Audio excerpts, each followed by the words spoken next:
మీకు సీటు రాకుండా ఉండేందుకు అనపర్తి వైఎస్ఆర్సీపీ నాయకులు పాత్ర ఉందని, అందుకోసం వాళ్ళు కోట్లాది రూపాయలు ఖర్చు చేశారని చెప్పుకుంటున్నారు. ఎందుకండి ఇలా?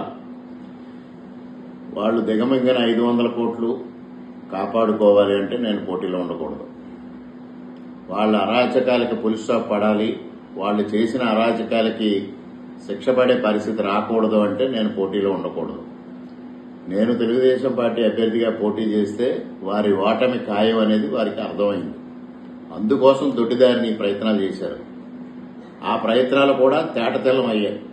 ఇవాళ అనపర్తి నియోజకవర్గంలో అనేక మందిని వాళ్ల బావమరుదులే స్వయంగా సంప్రదించి బీజేపీ అభ్యర్థితో ఇస్తామని వాళ్లు పంతనాలు జరపడంతో ఈ విషయం సామాన్య ప్రజానీకానికి కూడా స్పష్టమైంది.